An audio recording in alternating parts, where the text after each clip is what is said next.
Assalamualaikum warahmatullahi wabarakatuh. Perkenalkan, nama saya Lesesni. Di sini saya akan menyampaikan pemahaman saya tentang rasa keadilan terkait dengan video yang berjudul Keadilan Bersyarat bagi Seluruh Rakyat Indonesia. Indonesia merupakan suatu negara yang menganut sistem ideologi Pancasila, yang dimana di dalam Pancasila memuat 5 sila Pancasila. Yang pertama itu ketuhanan yang Maha Esa, yang kedua yaitu kemanusiaan yang adil dan beradab, ketiga itu persatuan Indonesia, keempat itu kerakyatan yang dipimpin oleh hikmat kebijaksanaan dalam permusyawaratan perwakilan, yang kelima itu keadilan sosial bagi seluruh rakyat Indonesia. Di dalam nomor 5 sila Pancasila ini menjamin bahwa nilai yang terkandung dalamnya harus diterapkan dalam kehidupan negara Indonesia ini. Namun dalam video tersebut nilai keadilan itu sudah tidak diterapkan lagi. Terdapat suatu kalimat yang berbunyi tajam ke bawah dan tumpul ke atas itu memang benar adanya, seperti kasus yang dialami oleh Ibu Hardianti dan Edi Prabowo, yang dimana Ibu Hardianti ini merupakan seorang penjual pisang EP yang berstatus sosial sebagai single parents yang mempunyai 3 anak kecil, dan dia juga sebagai tulang punggung keluarga. Dia terlibat kasus penyalahgunaan narkoba sebagai pengedar narkoba, bukan bandar narkoba, yang dimana ia telah divonis penjara selama 5 tahun 3 bulan penjara dan denda sebanyak 1 miliar.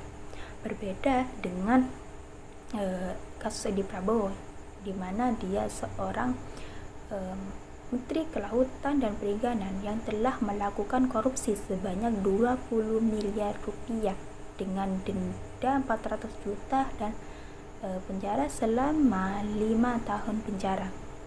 Di sini sudah terlihat jelas bahwa keadilan itu sudah tidak diterapkan.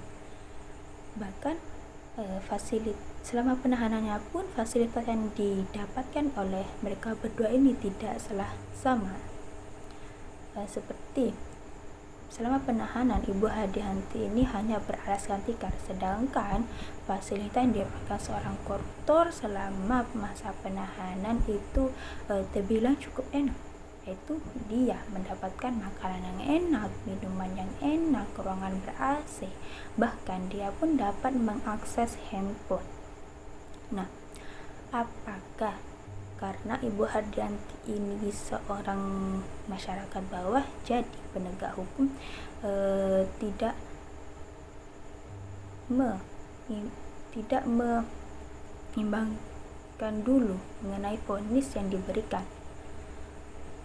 Seharusnya sebelum vonis itu dijatuhkan, si penegak hukum itu menyelidiki terlebih dahulu mengenai kehidupan sosial dari Ibu Hardianti ini. Bisa saja Ibu Hardianti ini melakukan hal itu untuk mencukupi kebutuhannya, karena dia hanya sebagai penjual pisang EP, dia juga sebagai single parents yang punya 3 anak kecil, dan dia juga sebagai tulang punggung keluarga. Bisa saja dia melakukan itu untuk memenuhi kebutuhan sehari-hari keluarganya.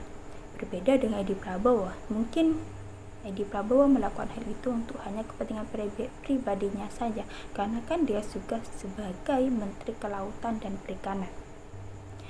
Mungkin kejaksaan atau penegak hukum dalam menjatuhkan vonis ke Edi Prabowo ini lupa akan pasal 52 KUHP yang berbunyi bila mana seorang pejabat karena melakukan perbuatan pidana melanggar suatu kewajiban khusus dari jabatannya, atau pada waktu melakukan perbuatan pidana memakai kekuasaan, kesempatan atau sarana yang diberikan kepadanya karena jabatannya, pidananya ditambah 1/3.